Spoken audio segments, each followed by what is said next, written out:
čujete. Evo još jedan Moodle Mod Hrvatska 2022. 12. po redu, mislim da je to stvarno jedna lijepa brojka. Evo pozivam sve da se u chat jave, predstave, pozdrave. Nažalost, evo i ove godine smo online, ne više zbog epidemioloških mjera, nego zato što mi u srcu imamo radove trenutno, a drugi razlog je bio zato što smo ipak htjeli omogućiti da Moodle Mod Hrvatska bude dostupan što većem broju sudionika. To znači izvan Zagreba, ali i izvan Hrvatske.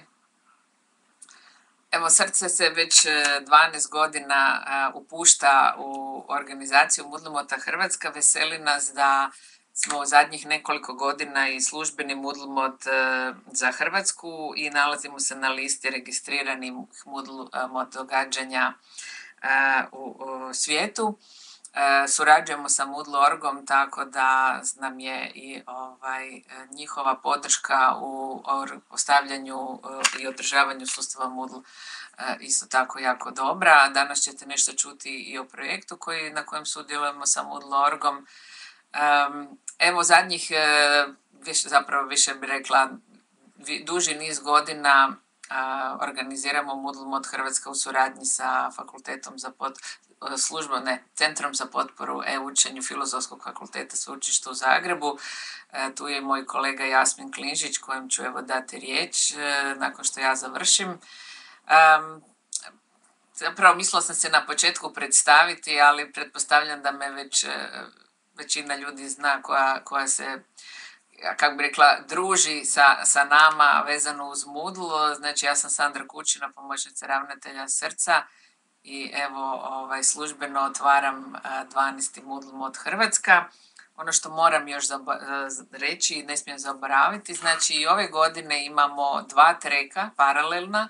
U programu vidjet ćete linkove za ulaze u sobu, sad smo u jednoj sobi, ali imamo još jednu sobu, tako da možete tijekom današnjeg dana, evo program je od 10 do 4, možete prelaziti iz jedne u drugu sobu, slušati ona predavanja koja vas zanimaju. Mislim da stvarno imamo svašta, ono kako bi se reklo, po nešto za svakoga.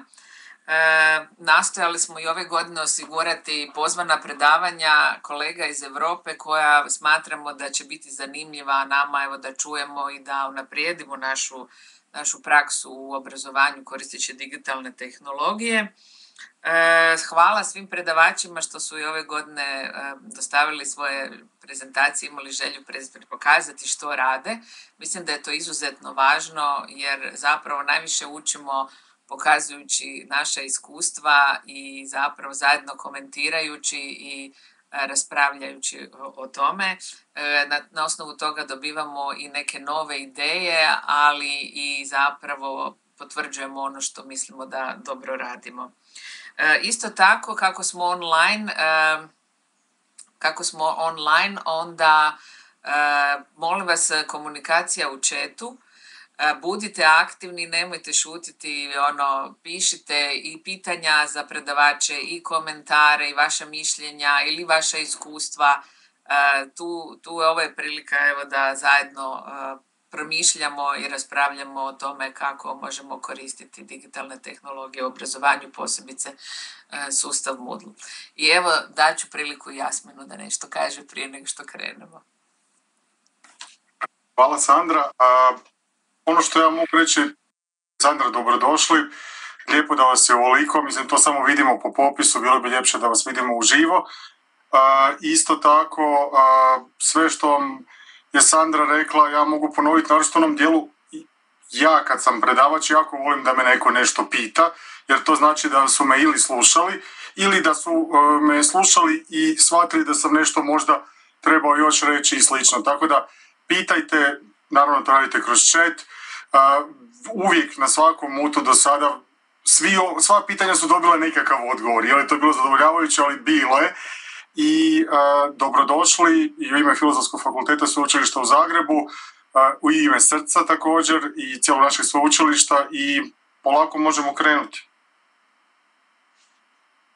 Da, ja se uvijek jako zdušno stišam mikrofon dok ne govorim, pa onda mi uvijek treba malo vremena da se vratim natrag. Ja sam lijepo složila da ćemo mi početi u 10, pa realno imamo još 10 minuta prije nego što krenemo. Ali s obzirom da vidim da nam je naš prvi predavač, pozvani predavač tu, budemo ga prebacili u prezentere, pa ćemo se onda malo prebaciti na engleski jezik. Samo neka vidimo da nam se predavačica spojila i da to funkcionira. Pa evo, dajte mi samo da ja probam na engleski preći da vidimo. Hi Denise, good morning. Can you hear us? Please, can you turn on your camera?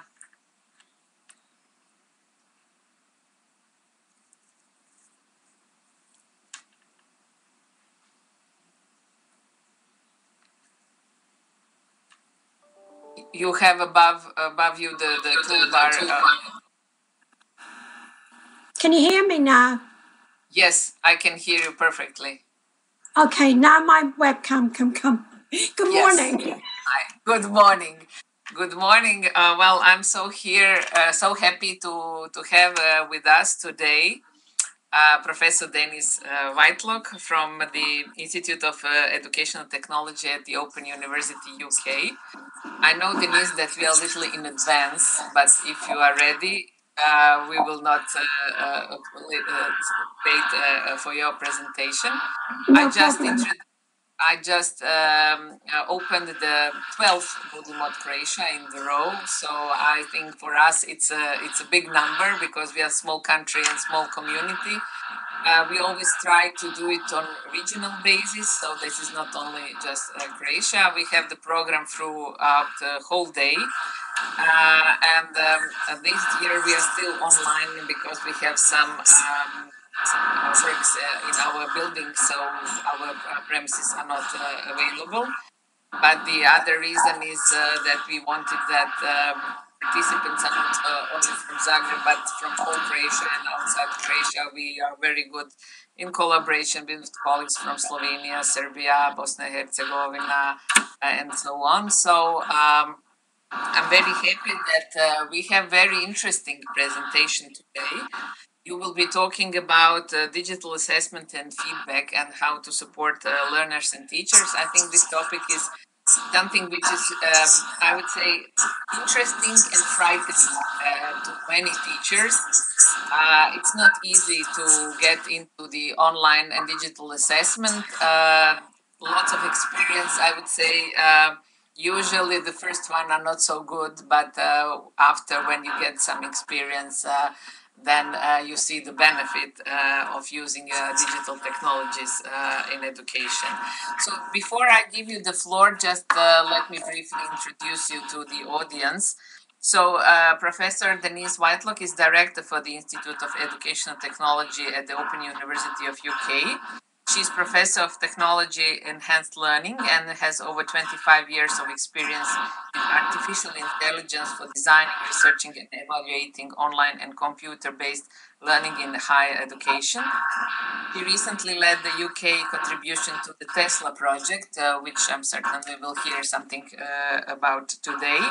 She's editor of the journal Open Learning, Journal of Open Distance and E-Learning, and she has received international recognition through holding visiting chairs at numerous universities. She's also in the management board of European Distance Learning Europe, taking now the position of vice president for research. And she's also a very good friend of mine, which is most important to me. So thank you, Denise, for being with us today, and please, floor is yours. Thank you, Sandra. Good morning, everyone. I'd like to just show you my building where I work. This is, we have 2 floors there. It's a very new building in our university, which is just over 50 years old. And the Institute of Educational Technology was one of the first units built in our university. The Open University is over 170,000 students. No formal entry requirements to come. 55% of students are disadvantaged. 1 in 8 have a disability. 3 in 4 are already in work. And this is the background for the students that we work with and prompts a lot of our research. So what am I going to talk about today? Digital assessment and automatic feedback. Of course, our major disruptor was COVID. And I'd like to talk about teachers' responses and driving this work, students' responses, what researchers are doing and what other disruptors are on the way.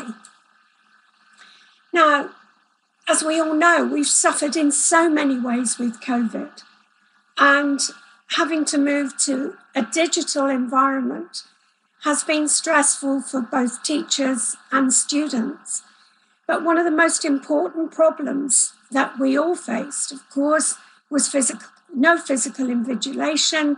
Students weren't sitting in examination halls. And so what do we do? How do we move this invigilation online? And the real issues are about trust and plagiarism for students.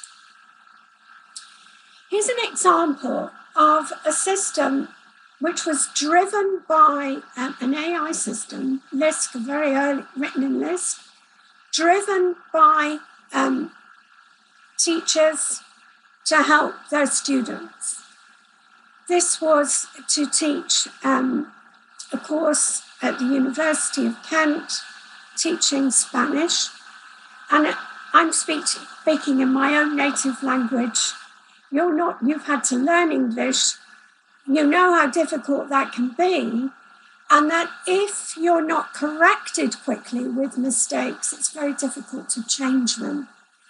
And so they had a lot of students on the course, only 3 tutors, and they couldn't correct the work quickly enough. So this system was built to stop fossilization of errors. So what they did was they gave the students 2 attempts and they gave them some feedback. So this is not just about language learning, but if you're going to do, multiple choice or any sorts of free feedback and free entry into a system, giving people multiple attempts is good. But what they learned from this was that you must have unequal weighting. Don't put too few marks on the first attempt, otherwise students won't try as well. They'll just want the answer. And then with the more help they receive, the less marks they get. And this works very well with online assessment. Now, something as Sandra said, online assessment, moving to all this is stressful. But it's very stressful for the students, and any assessment is stressful. And I think sometimes we forget about that. And here's some drawings that were made about assessment. One of our doctoral students tried to set up a system where students would write some narrative about their feelings. They found that very hard. But when she asked them to draw, these are the sorts of things that came about. Very extreme feelings about any type of assessment. So how can we support this anxiety? So we need to maintain empathy with the learner, think about socio-emotive content, and offer advice for action. This is something that I write about, that the feedback must give them advice so they can move on, can change, know how to improve and to get better marks. So emotional support, it's difficult at times to receive written feedback. It's not just a cognitive response. It's not just about, if you do this or you do that. And giving this support, you know, it's difficult for teachers and it's difficult for students to receive. So how can Bales help? These are the Bales categories. Bales was a psychologist in the 50s, and he was interested in group dynamics. And he found over his research, and he drew up this category system when he was analysing how people talk in groups. And he found for groups to be successful, there needed to be two elements of leadership. One was the cognitive side, the person who knows about the work, knows the area, can give good advice. But there also needs to be socio-emotive support that can support the group, understands when there's some tension, can get rid of that tension, relieve it, show agreement, etc. Now, this could be in the same person, but often shows itself in two people where there are successful groups. So what I did was look at these categories, and I used them to analyse the comments that are written on the students' assignments. We give very personalised feedback at the Open University. So the assignments, the tutors mark the scripts, but they put all sorts of comments to help the students. If we look at the graph here, this bar chart, you can see that there are the categories A, B, C, and D. Those are the categories in the Bales codes. A was for positive comments, B were teaching comments, C were questions, and D were negative comments. Now, we train our tutors, because we've got 170,000 students, we have only 3,000 academics, but we have associate lecturers that teach the courses that we write. And we have a very small ratio. There are only 20 students or less to each of these tutors. Now, these are the passes, pass 1 being the highest, pass 4 the lowest, and here are the number of times these types of comments appeared. Now, for all types of pass, there were positive comments, so that's very good. We train our tutors to do that, to give positive feedback on things that are good. And here, it doesn't seem unreasonable that the students with the highest marks got more positive comments than the lowest. Now, with the teaching comments, the students with the highest marks got less teaching comments, not unreasonable because they're doing very well, but the students who needed the most help did receive it. They had more teaching comments. I believed when I started this work that there would be more questions asked of the students who were doing really well to help them move on more, to question them more. However, there were more questions in the lower grades. I found that quite strange to begin with, and then when I thought about it, it turns out that it's a way that we use language. Being very polite with our students, we say, have you thought about adding X to your argument? Instead of saying, it would be better to add X to your argument here. And so we use a question to actually give a direction.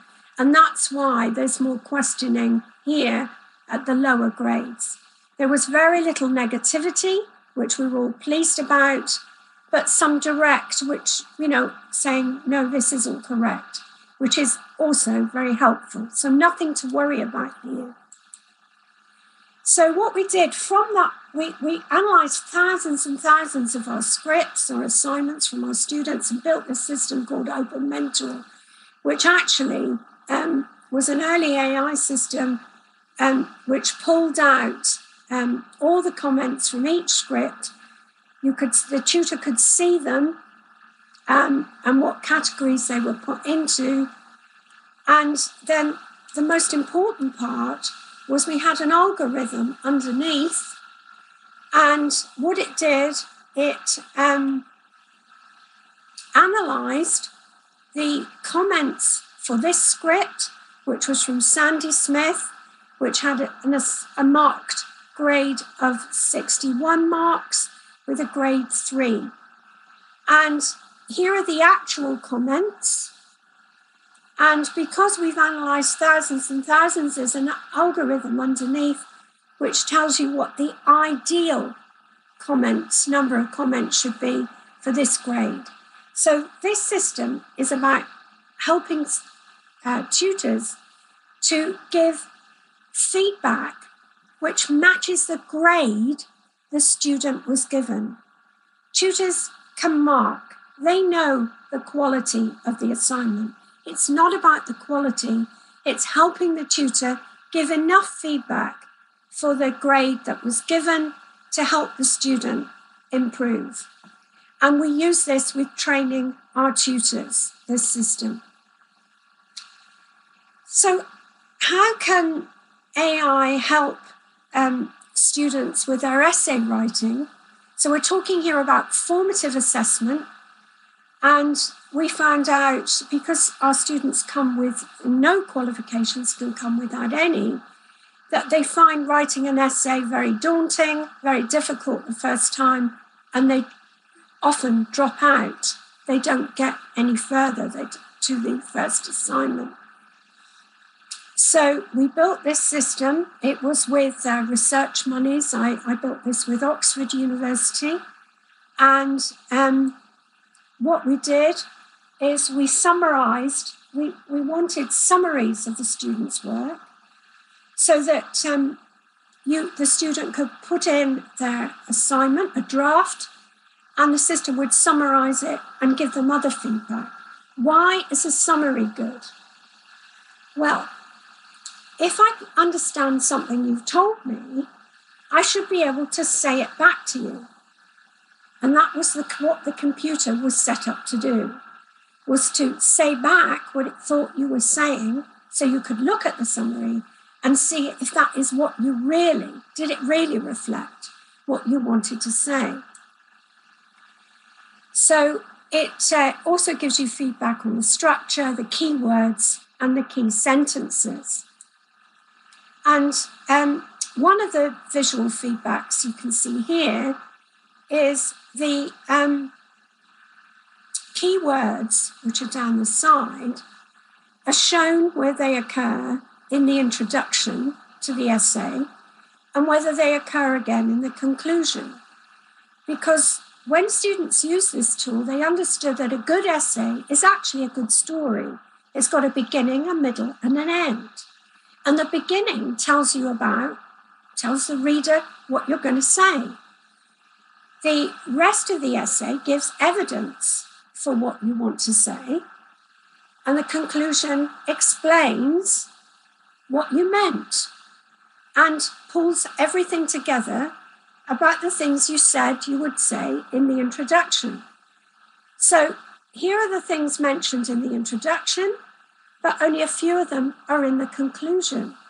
So is your introduction too much? Is it saying too much about things you're not going to talk about? Or have you left things out? So these were one of the things that we call a dispersion plot that was very helpful to the students and helped them improve.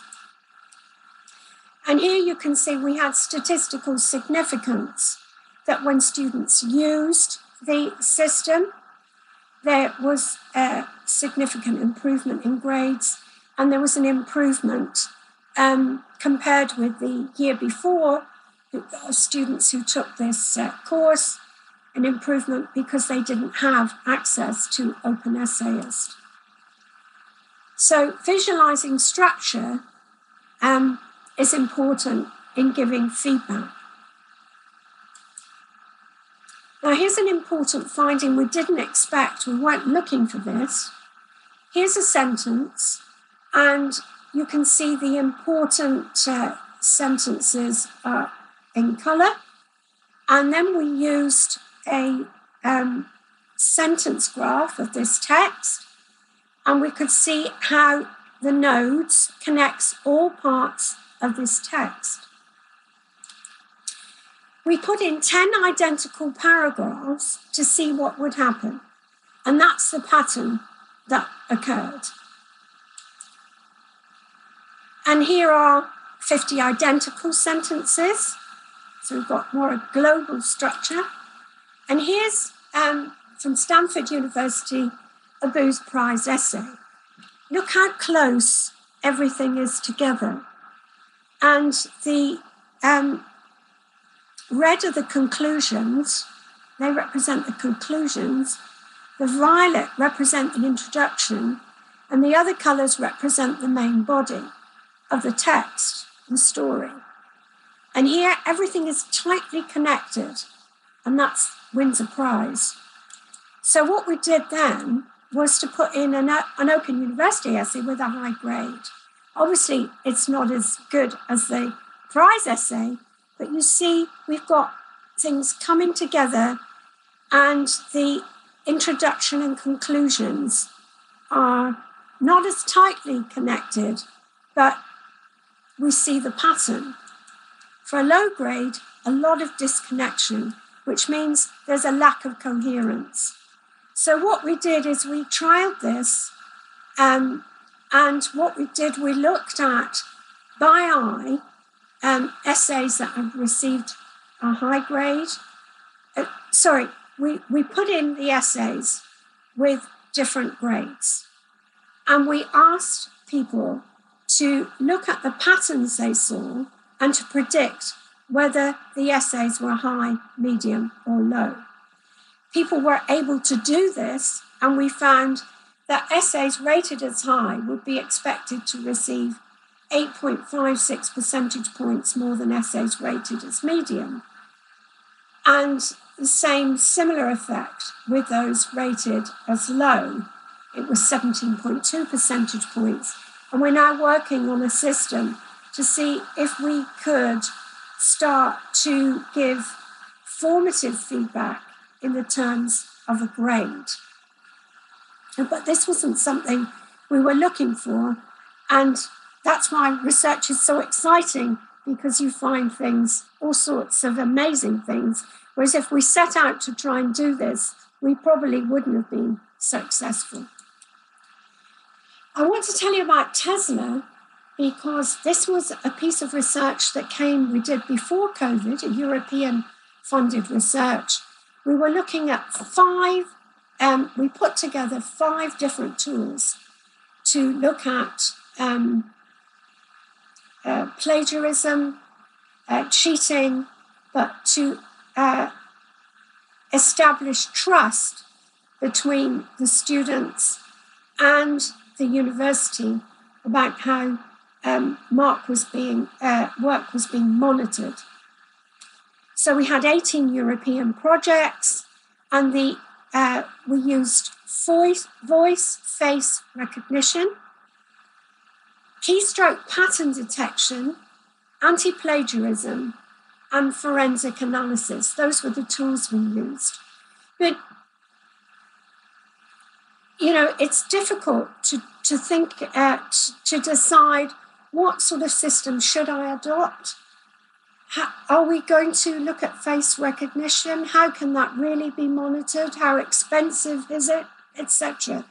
But one of these tools here could be bought alone. It's keystroke pattern detection. When everyone types, they have their own pattern, own way of doing it. All you need to do, and which we did do with the students, was to get them to do some formative assessments. So we had a bank of the way they actually typed for their assignments, and then that could be used for exams. It's non-invasive, and we found the students did not object to it in the same way with their personal information, their voice, and their face recognition. Just to let you know, this Tesla system has been well researched, We worked in Turkey, in Finland, in the Netherlands. We also worked at my own university with students. There was also in Spain, in Catalonia, and in Turkey as well, and Bulgaria.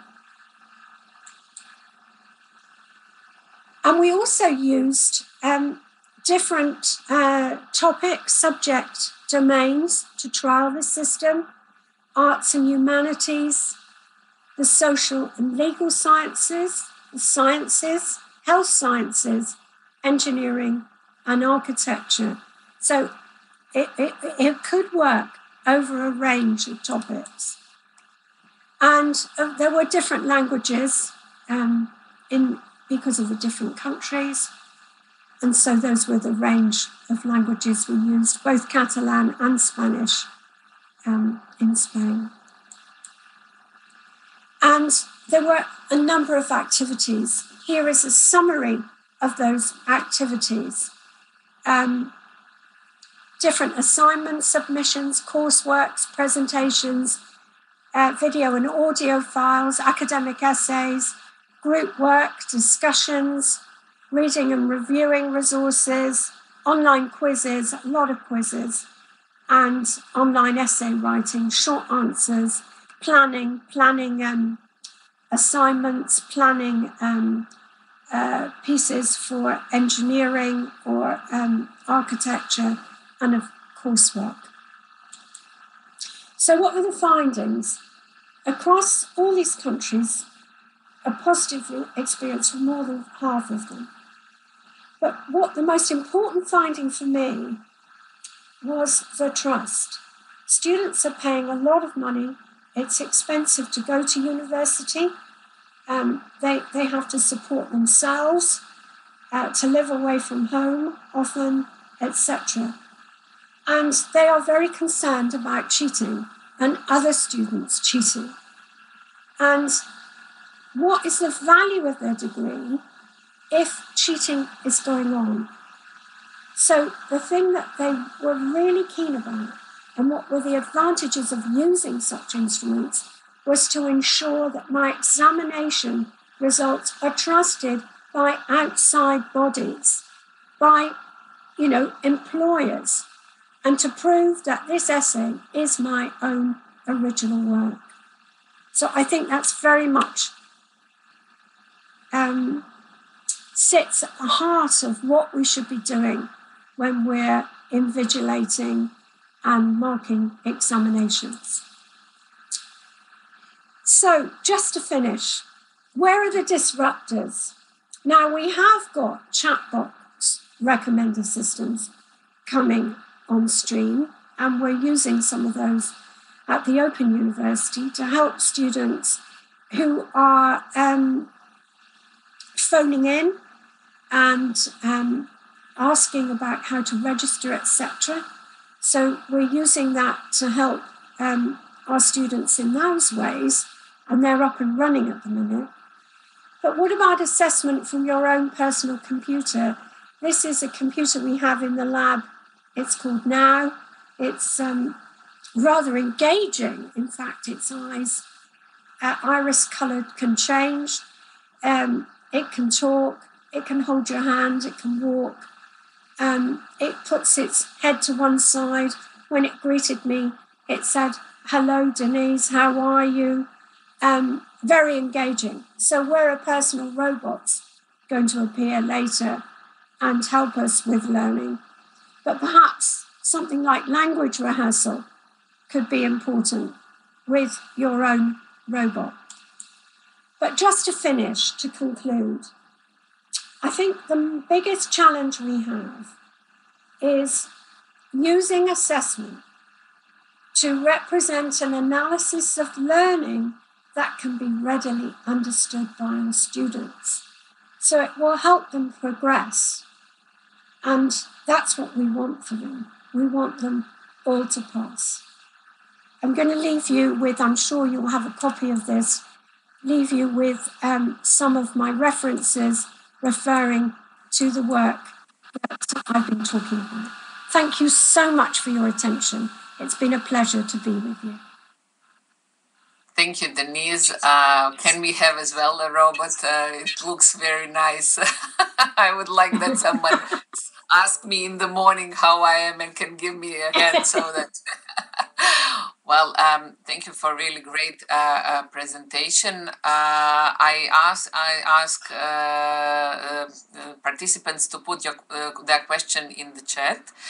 Meanwhile, I think that you very nicely concluded that assessment is here to help in analysis of students' learning and help them improve. I think that very much is here to be done in order to achieve this, because mostly when we do grades, we are just giving the grades, like, okay, we assessed your knowledge, the facts you have learned, and this is it. And basically, grades are not giving much information to students how to progress and how to advance. So, can you a little bit give your opinion how to move from this basic grading to maybe more thinking about how to provide positive feedback, questions which will help students to think about differently, how they can do things, how to make this shift, because we are very much focused on grading. Yeah, because we're a distance university, and it was set up 50 years ago, so it's fairly new, and it was very radical in its time. So what we did was we have coursework where students get grades. And in that coursework, those assignments, we have trained our tutors to give very personal feedback. It's our teaching. Our teaching is through that feedback. In fact, it's an Oxford and Cambridge model at scale. Because when you're an undergraduate at Oxford and Cambridge, you meet with your tutor, you go to lectures, but you meet with your tutor by yourself, or maybe maximum of 3 other students with you, with very personal feedback. But how can you do that with a lot of students?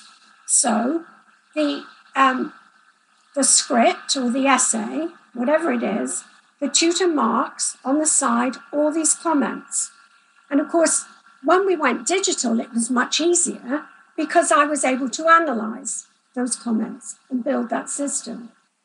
But if we're going to do this, then the lecturers at the university or the teachers must be given time to do this.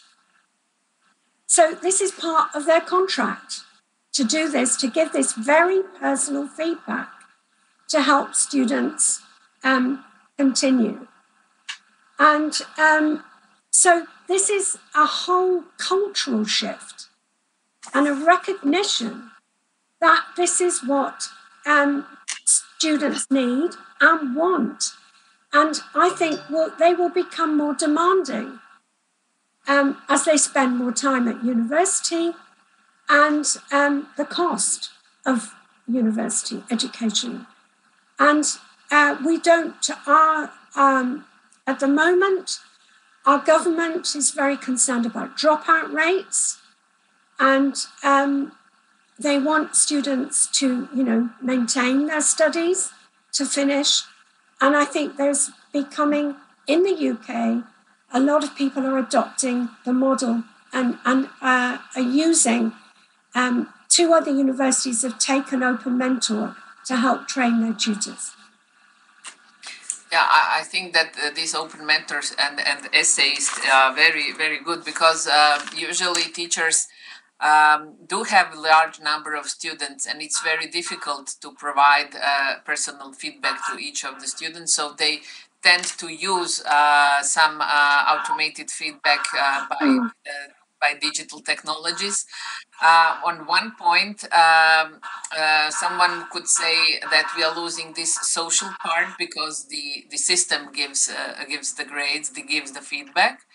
On the other hand, when you have a large number of students, you are usually trying to assess students using just exams, omitting the essays, which are very important part because you have 100 students, it will be difficult to read all these 100 essays.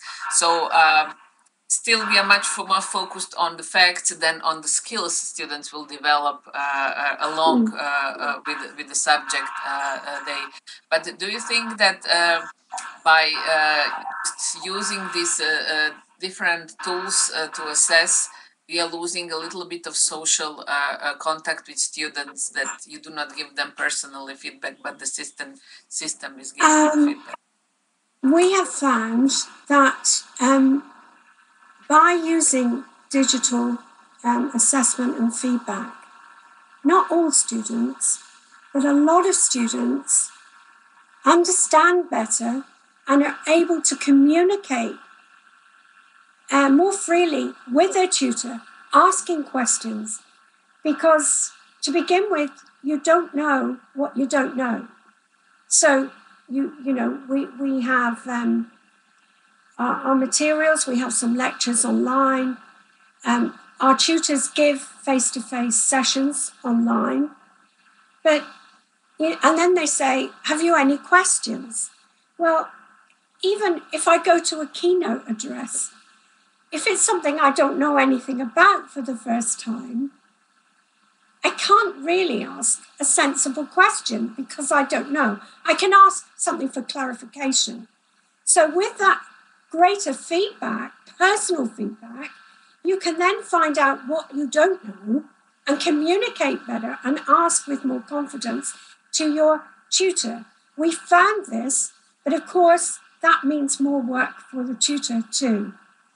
But when you don't have a lot of tools, one way to deal with this situation is to have peer assessment. And one way to do this, Jonathan Nichols, who's a big name, John Nichols in this area, has found that if he gives people real examples of the sorts of things they need to do, sort of very good examples, the students compare the example, their own work, with the good example, and they discuss in groups.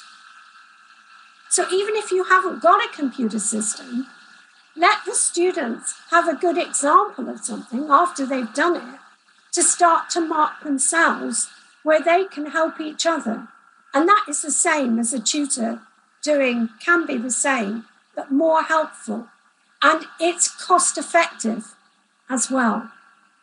So you can do that without any digital help. And this is some research he's writing about now. Yeah, that's good. Yeah, I always says use peer assessment.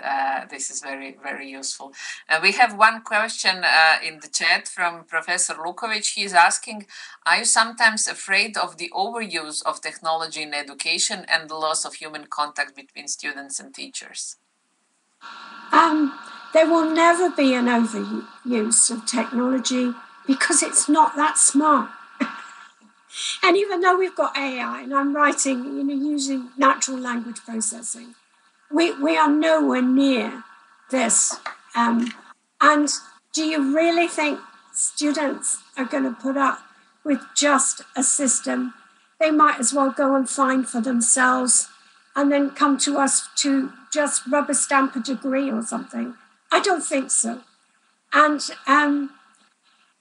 if you think back to your very good tutors, your teachers at university, they're great storytellers, aren't they? And even when we write to persuade our peers, in our journals, we have to be good storytellers. We've got to tell a good story. And we are an oral culture. And we like stories. And I don't think we're anywhere near that. Not in my time, anyway. Okay. Thank you, Denise, for your time. Thank you for giving a presentation at Vodomed Croatia. I wish you all the best and good day today and this week. Thank you very much. See you. Thank you so much. Bye-bye. Bye. Evo, imali smo sada prvo ovo naše pozvano predavanje, nadam se da vam je bilo zanimljivo, a sada prelazimo u grupe. Po rasporedu vidjet ćete, znači imamo dvije paralelne